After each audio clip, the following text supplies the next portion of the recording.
मोदी सरकार के 11 साल पूरे होने के मौके पर गुजरात के मुख्यमंत्री और केंद्रीय मंत्री सीआर पाटिल ने एक प्रेस कॉन्फ्रेंस की, जिसमें उन्होंने नरेंद्र मोदी सरकार के 11 साल के कार्यकाल की उपलब्धियों को गिनाया। साथ ही साथ कांग्रेस पर भी निशाना साधा। इस मौके पर उन्होंने कहा कि साल 2014 से पहले केंद्र सरकार भ्रष्टाचार और घोटालों के आरोपों में घिरी रहती थी। केंद्र में मोदी सरकार आने के बाद देश को विकास की नई दिशा मिल गई है। माननीय प्रधानमंत्री नरेंद्र मोदी साहब के 11 साल के शासन को कल पूर्ण हुए। 11 साल के शासन में उन्होंने प्रजालक्षी, विकासलक्षी, देश को सुरक्षित बनाने लक्षी विविध प्रकार के कामों का जो काम हाथ में लिए उसके परिणाम भी दिखने लगे।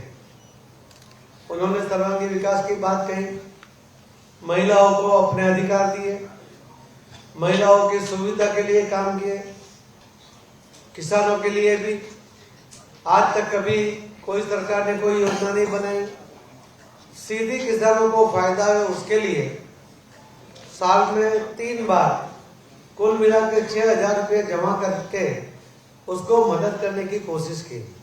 देश के ऊपर जब सुरक्षा की बात आई, आतंकवादियों ने उरी में हमला किया, उसमें उस टाइम भी उनको घर में घुसकर जवाब दिया गया।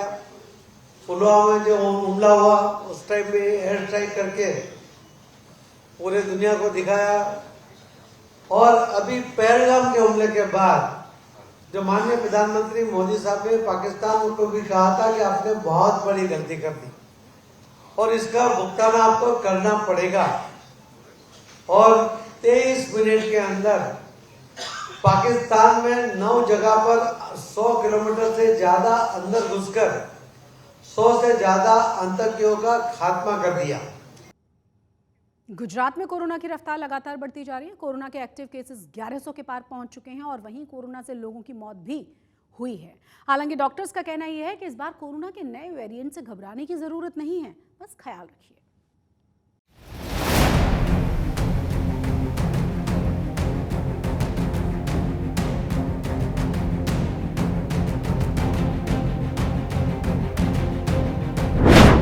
गुजरात में फिर बढ़ी कोरोना की रफ्तार।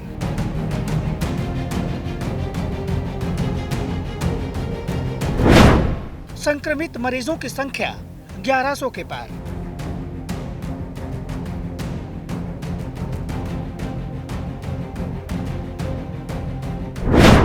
गुजरात में डराने लगी कोरोना की तेज चाल।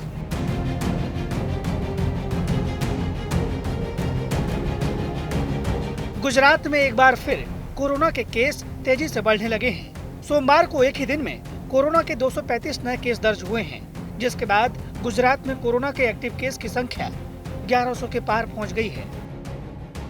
ये टाइम ऐसा है कि जब केसेस बढ़ रहे हैं तो हमको डेफिनेटली वो हम 3 साल से जो सीख के आए हैं कि कोरोना से कैसे फाइट किया जाए उस पर वापस चले जाएंगे और जिस हिसाब से ज़रूरत पड़ेगी सीनियर सिटीजन, बच्चे और अपने आप का कैसे ख्याल रखना है। एंड फिलहाल ये समय है जिसमें हमको बहुत ही ज़्यादा सतर्कता रखनी है। फिर से एक बार आपके माध्यम से कहूँगा कि डरिए मत, घबराइए मत, पैनिक मत होइए, लेकिन डेफिनेटली सतर्कता रखिए। ज़रूरत पड़े तो बाहर नहीं निकलिए, खास करके बूढ़े लोग और बच्चे लोग। अगर बाहर जाना पड़ता है तो मास्क पहनिए, अगर खुद बीमार लग रहे हैं तो आइसोलेट हो जाइए, अगर सामने वाला बीमार होते है उससे दूरी बनाए रखिए। अगर हम इतनी छोटी सी चीज़ें प्रैक्टिस में फिर से लाएंगे तो मेरे हिसाब से हम उसको संक्रमित होने से बचेंगे। देश में केरल के बाद सबसे ज्यादा कोरोना के एक्टिव केस गुजरात में है। अकेले अहमदाबाद में ही सोमवार को कोरोना के 131 नए केस सामने आए हैं, जिसके बाद अहमदाबाद में कोरोना के एक्टिव केस की संख्या 646 हो गई है। गुजरात में कोरोना के केस तेजी से बढ़ रहे हैं। हालांकि थोड़ी राहत की बात यह है कि अस्पताल में भर्ती होने वाले मरीजों की संख्या बेहद कम है, यानी कि अधिकतर मरीजों को अस्पताल तक जाने की जरूरत नहीं पड़ रही है। 1076 कोरोना पॉजिटिव मरीजों का ओपीडी बेस्ड इलाज चल रहा है, जबकि सिर्फ 33 कोरोना पॉजिटिव मरीज ही अस्पतालों में एडमिट है। गवर्नमेंट जो गाइडलाइन देगी उसको हम फॉलो करेंगे। रही बात सिविल हॉस्पिटल थी, तो पिछले पूरे महीने में हम देखेंगे तो मैक्सिमम पेशेंट जो मेरे पास हुए हैं वो 3 पेशेंट का एडमिशन रहा हुआ है। आज भी मेरे पास 3 पेशेंट दाखिल है, जिसमें 1 मेल और 2 फीमेल है। जो मेल है वो 27 ईयर का है, फीमेल 60 एंड 27 ईयर की फीमेल है, और उसमें से एक ऑक्सीजन पे है, एक स्टेबल है, एक वेंटिलेटर पे है।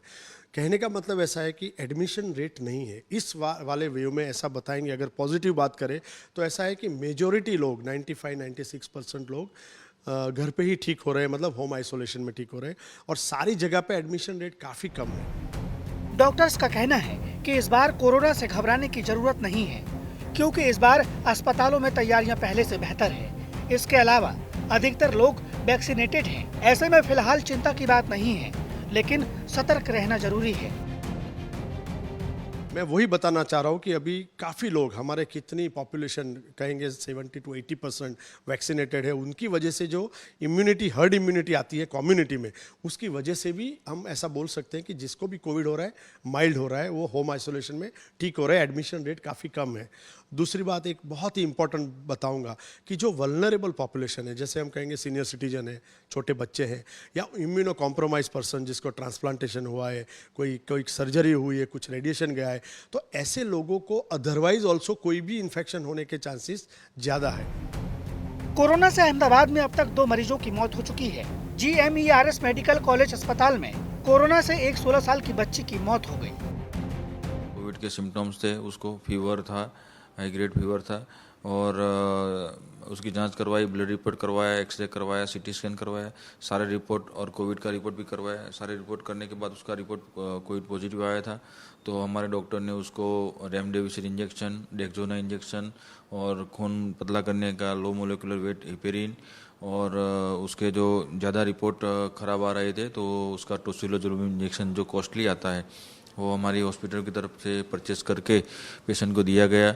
और पेशेंट वेंटिलेटर पे था और उसका ऑक्सीजन लेवल मेंटेन नहीं कर रहा था, तो टोसिलाजुलुम इंजेक्शन देने के बाद भी उसके पेशेंट वापस ट्रीटमेंट नहीं कर पाए और पेशेंट कल एक्सपायर हो गया। गुजरात में बीते सप्ताह से कोरोना के मामलों में इजाफा हुआ है। 2 जून को कोरोना के 95 केस दर्ज होने के साथ ही गुजरात में एक्टिव केस की संख्या बढ़कर 397 हुई। इसके बाद 4 जून को 119 केस दर्ज हुए और एक्टिव केस की संख्या 508 हो गई। 6 जून को 170 केस के साथ एक्टिव केस की संख्या 717 हो गई। 7 जून को 183 कोरोना के नए केस सामने आए। इसी के साथ एक्टिव केस की संख्या 822 पर पहुंची। 8 जून को 185 कोरोना के केस दर्ज किए गए और एक्टिव केस की संख्या 980 हो गई। 6 जून को एक ही दिन में 235 नए केस दर्ज हुए और एक्टिव केस की संख्या 1109 तक पहुंच गई है। इन सब के बीच हेल्थ एक्सपर्ट और गुजरात सरकार का दावा है कि इस बार कोरोना से निपटने की पूरी तैयारी है और कोरोना के नए वेरिएंट से डरने की जरूरत नहीं है। अहमदाबाद से अतुल तिवारी के साथ आज तक ब्यूरो। मनरेगा यानी कि महात्मा गांधी राष्ट्रीय ग्रामीण रोजगार गारंटी अधिनियम, ये बेरोजगार मजदूरों को रोजगार देने वाली एक शानदार योजना है। लेकिन गुजरात में मनरेगा भ्रष्टाचार की भेंट चढ़ रही है। आरोप सरकार को चूना लगाने के साथ साथ गरीब मजदूरों का हक भी मारने के ऊपर है। दाहोद के बाद अब भरूच में भी मनरेगा में बड़े भ्रष्टाचार का मामला सामने आया है। इस रिपोर्ट को देखिए।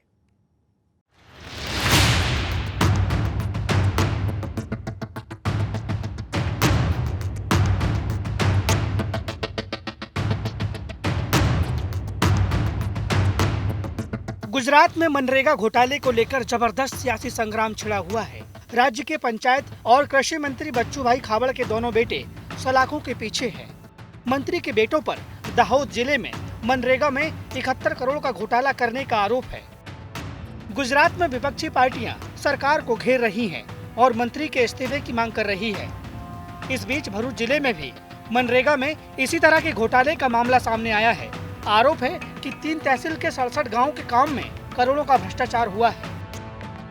रोड बनाने के लिए जो मानव श्रम का यूज करना था मनरेगा योजना के अंतर्गत, तो वो सही से नहीं किया गया है। उसके बाद कुछ डुप्लीकेट बिल और डुप्लीकेट दस्तावेज पाए जाते हैं और जिसकी वजह से कुछ ज्यादा पैसे निकाले जाते हैं और जो पैसे निकाल लेते हैं उसकी वजह से जो सरकार को काफी आर्थिक नुकसान झेलना पड़ता है। और उसी वजह से ऐसा कहा जाता है कि सरकारी जो आर्थिक था उसमें कुछ धोखाधड़ी पाई गई है और ये पूरी FIR जो है वो फरियाद के तहत काफ़ी इन्वेस्टिगेशन अभी चल रहा है।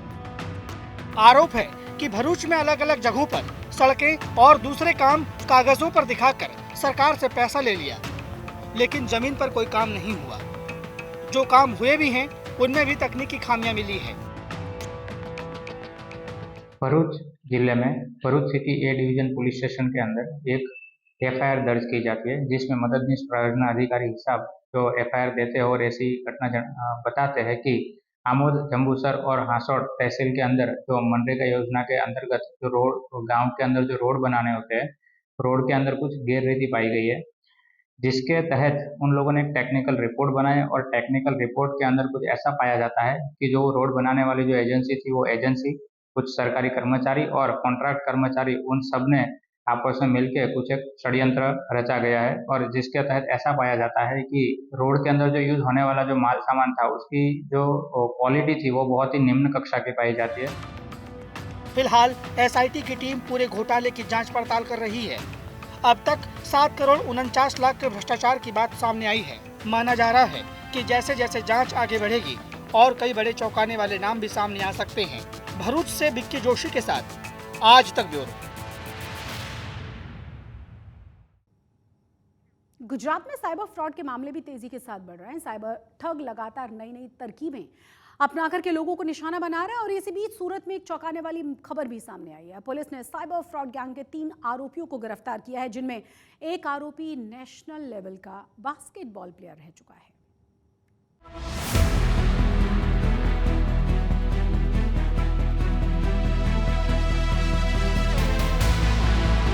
सूरत साइबर क्राइम सेल की गिरफ्त में खड़े ये वही आरोपी हैं जो लंबे समय से लोगों को ठगी का शिकार बना रहे थे।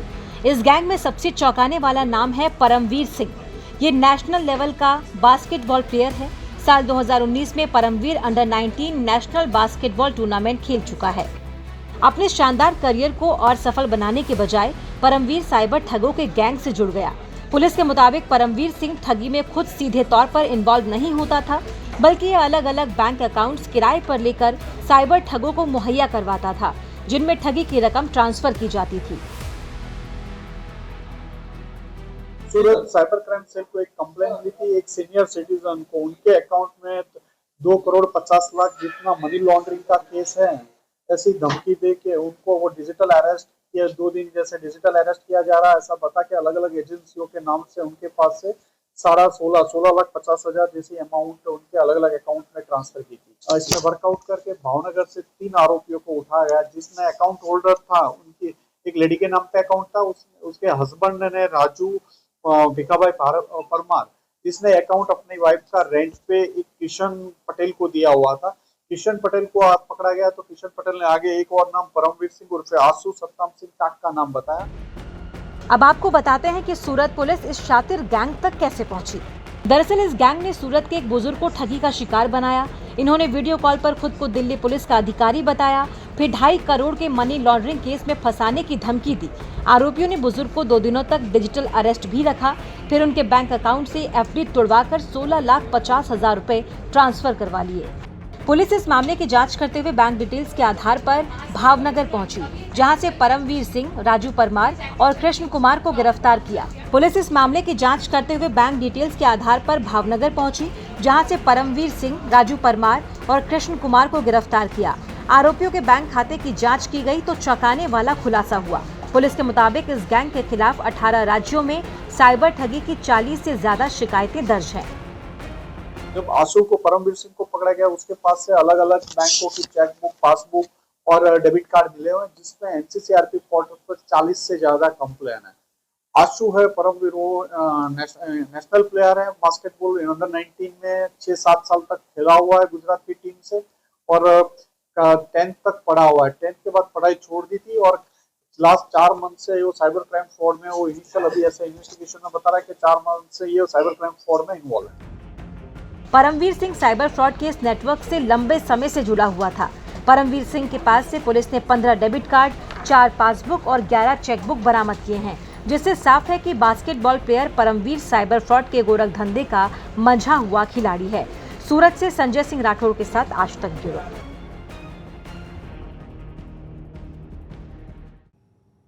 सारण जिले में अवैध निर्माणों पर बड़ा एक्शन हुआ और बोरसद इलाके में प्रशासन ने 250 से ज्यादा अवैध झुग्गी झोपड़ियों को ध्वस्त कर डाला। जानकारी के मुताबिक पिछले 50 साल से इस सरकारी जमीन पर अवैध रूप से कब्जा करके लोगों ने झोपड़ियां और कच्चे मकान बना लिए थे। फिलहाल गुजरात में अवैध निर्माण हटाने का अभियान चलाया जा रहा है और इसी अभियान के तहत यहां पर भी बुलडोजर के जरिए सरकारी जमीन को खाली करवाया गया।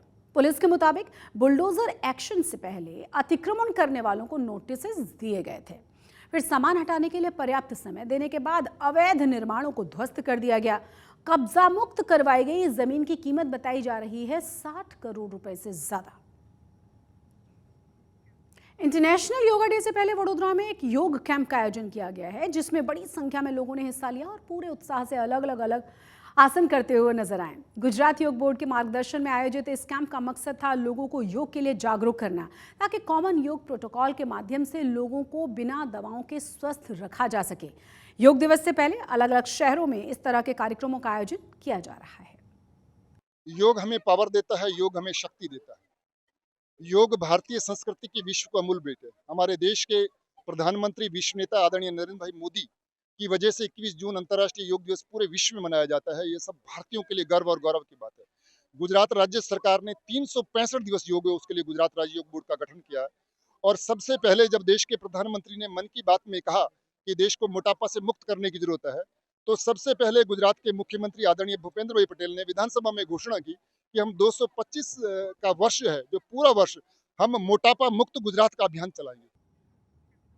बनासकांठा जिले के अन्नदाताओं ने अपनी मेहनत और काबिलियत के दम पर असंभव को संभव करके दिखाया है। सूखे की मार से बचने के लिए इन किसानों ने जो तरकीब अपनाई है, उसे अगर पूरे देश में आजमा लिया जाए तो सिंचाई के संकट से हमेशा के लिए मुक्ति मिल सकती है।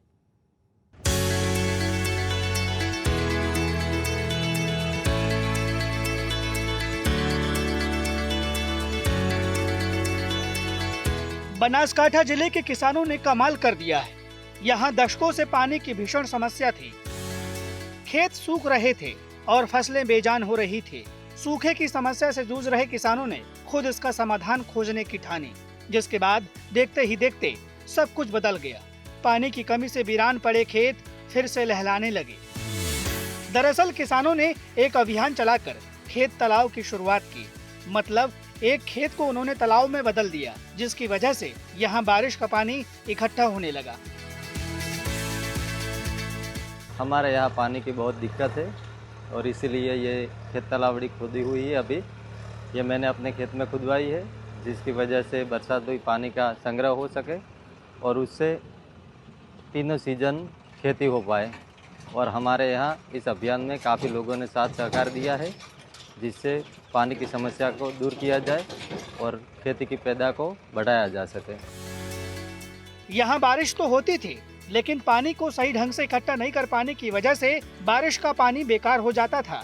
इसी समस्या से निजात पाने के लिए किसानों ने खुद अपने खर्च और अपनी मेहनत से खेत तालाब बनाने का अभियान शुरू किया और अब तक जिले में 1000 से अधिक खेत तालाब बन चुके हैं, जो बारिश के लाखों लीटर पानी को सहेज कर रख रहे हैं।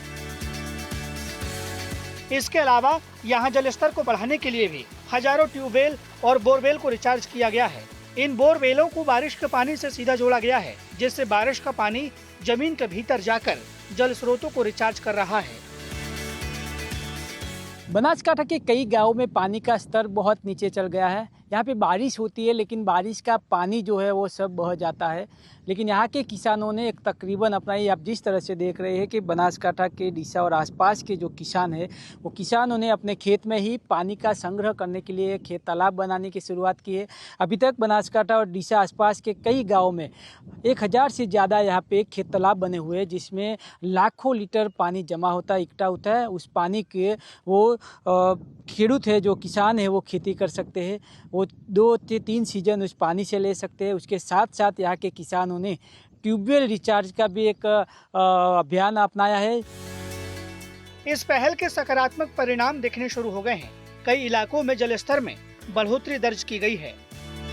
उत्तर गुजरात और सौराष्ट्र में पानी की बहुत दिक्कत है। खासकर उत्तर गुजरात के डीसा, लाखनी, दांतीवाड़ा और धानेरा में पानी का जो भूगर्भ लेवल है वो 1100 से 1200 फुट तक पहुंच चुका है।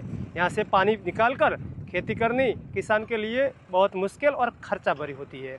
इसलिए हमारे यहाँ 2021 से खेत तालाबों की शुरुआत हुई। जो बारिश का पानी बहकर जो रण में या दरिया में समुद्र में चला जाता है, उसको खेत का पानी खेत में रहे और गांव का पानी गांव में रहे, हिसाब से खेत में छोटी बड़ी डिग्गी किसान बनाते हैं। इसी प्रकार आप देख रहे हैं डिग्गी 150 फीट चौड़ी, 180 फीट लंबी और इस डिग्गी में 1,25,00,000 पानी की क्षमता है।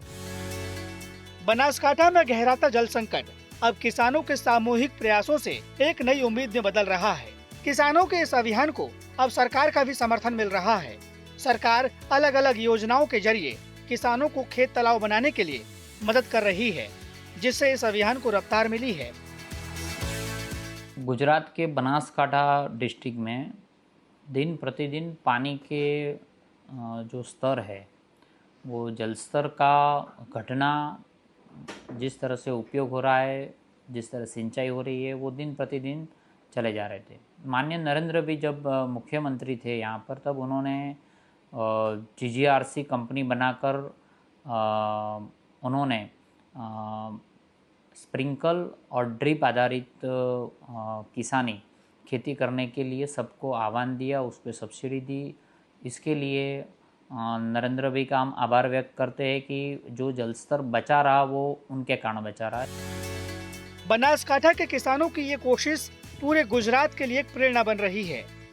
इन किसानों ने एकजुट होकर अपने दृढ़ संकल्प से असंभव को संभव कर दिखाया है। बनासकांठा से परेश कुमार पडिहार के साथ आज तक ब्यूरो।